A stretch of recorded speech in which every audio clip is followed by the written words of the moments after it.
Good morning, Facebook. This is an early one, so I thought I would do my live that I intended to do yesterday. But obviously my day got a little bit thrown out of sync. So I'll just see if anybody joins me to make sure that my audio is coming out right. Let's have a quick look. Just give it a second. Whilst I slurp my coffee. Let's see if anybody joins. So, okay, so if anybody has joined, just give me a thumbs up to let me know that you're you can hear me okay. Let's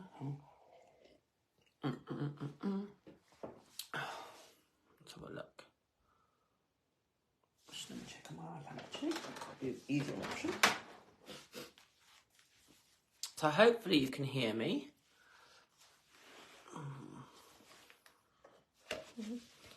Let's just have a look here.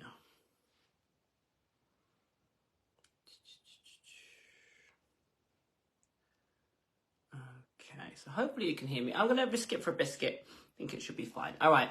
So, morning all. As I said yesterday, I had intended to do a live. Unfortunately, I was filming for the Dog Academy Series 2 with Sean Brown and Joe Pay were there, both the fellow trainers on the Dog Academy. We were just doing some more stuff for this upcoming series. We're not quite sure when it's going to be out.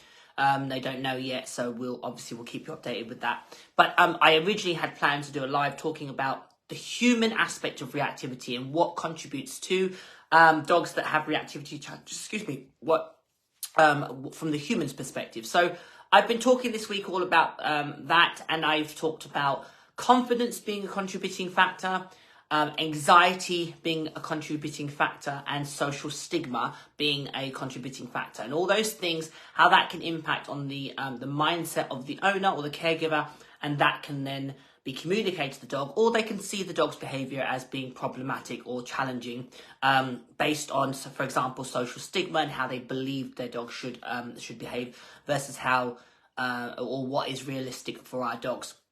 So the next entity is belief system. What is your belief system or beliefs around your dog's behaviour?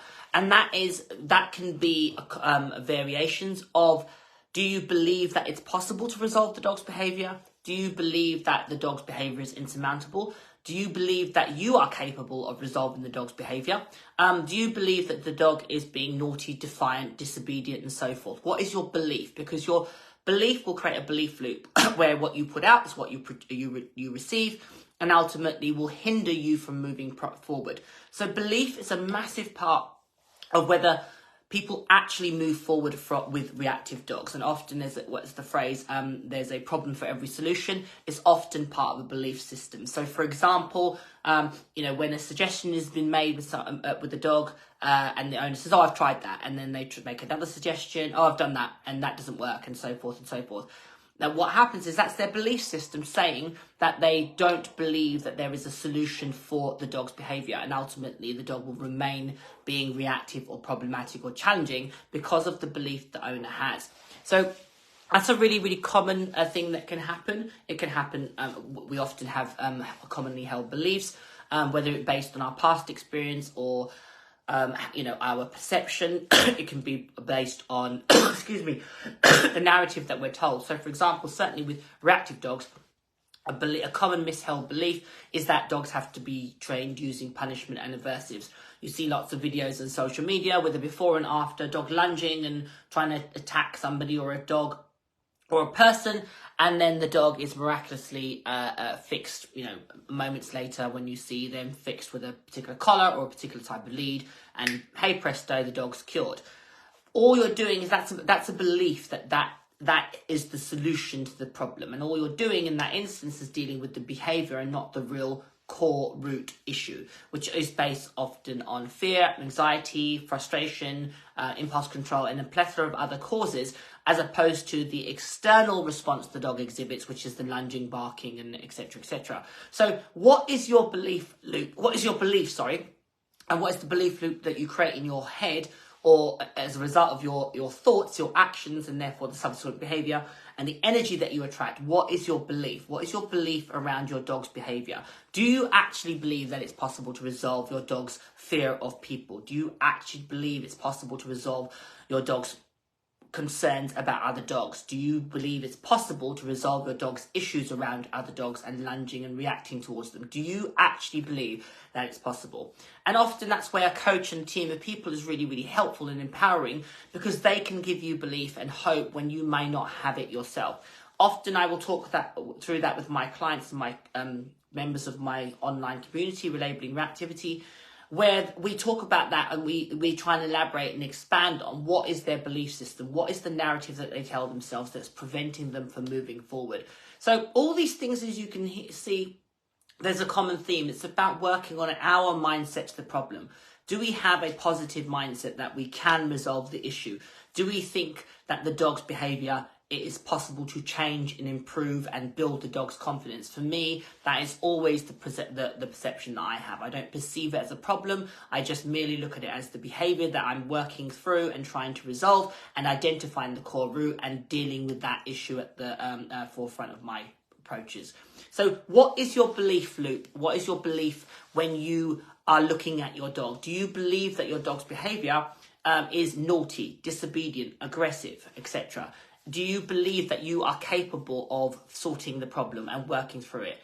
And that then subsequently affects your mindset to the problem. So, for example, if you're a person that believes, yeah, I can work through this, you're going to be committed, you're going to be putting the time in on a regular basis, you're going to be thinking about the environments that you put your dog in, you're going to be going out prepared for any eventuality, whether it be having the dog on the right equipment, i.e. a harness, a no-pull harness, or a head collar, or something that gives you more control, and going out with reinforcement that the dog loves so that you can reinforce good behavior or manipulate the dog's focus back on you. You're going to go out there with the right mindset to achieving what you're trying to get in that particular session.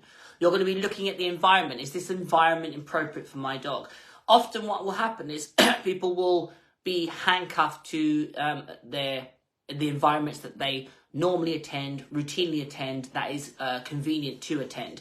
And as a result of that, they're either going to expose their dog to environments that aren't appropriate for where the dog is at in its training journey, or they can't control the environment because of the nature of the environment, and therefore putting the dog in situations where they might not be ready for. So when you're working with reactivity, it's really important that you think laterally about dealing with the issues.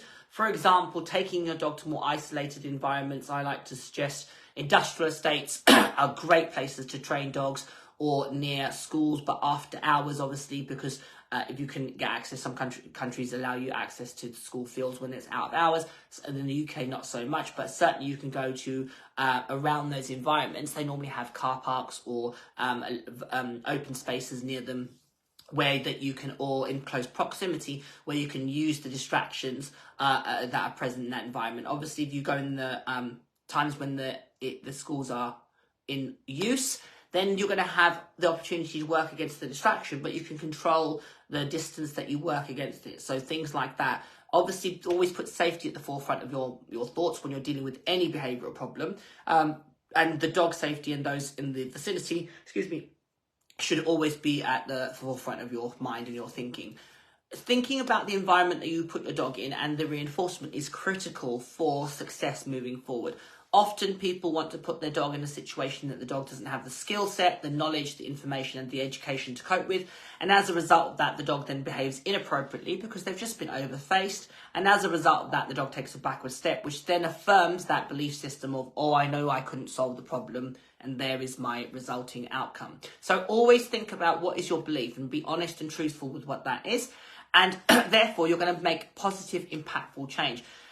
Funny enough, yesterday we were talking about, when I was filming for the Dog Academy, there was we were talking about this very, very concept, specifically on reactive dogs and what is the difference the owner can make to the dog's behaviour. And it cannot be overemphasised how your mindset, your approach, your demeanour, your body language can make an absolutely massive, massive difference to the dog's behaviour. Good mechanics, good timing, clear criteria, clear communication, confidence in your handling, being positive can all make a massive difference.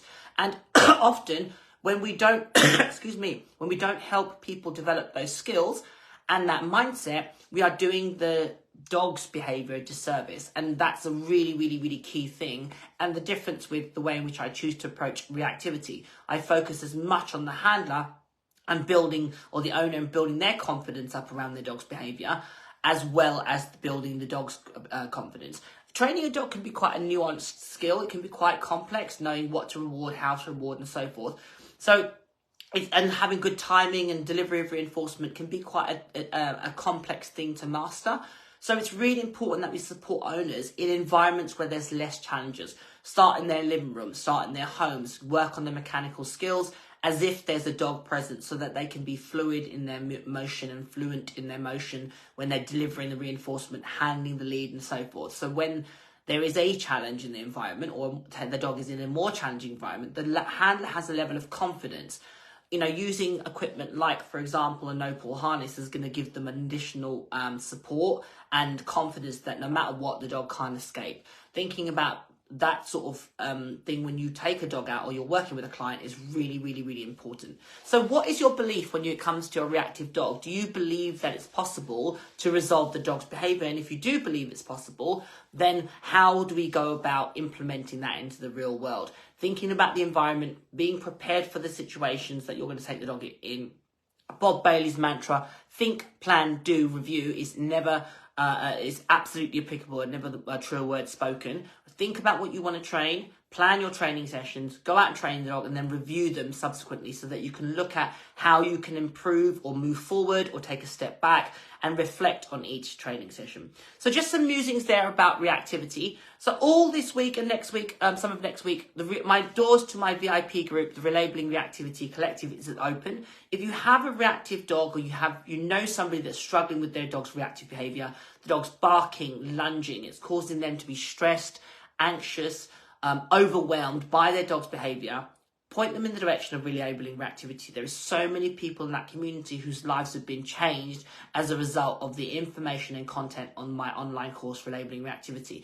If you feel that it will benefit somebody that you know, it will benefit you, a friend, a family member, then definitely send them in my direction, because I would love to be able to help them and make great, impactful change using reinforcement-based dog training to their dog's life.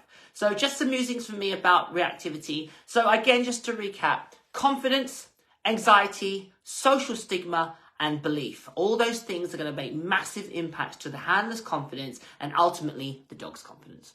Whatever you're doing today, be safe, everybody. Take care. Enjoy your dogs, no matter what, and have a great day. See you later.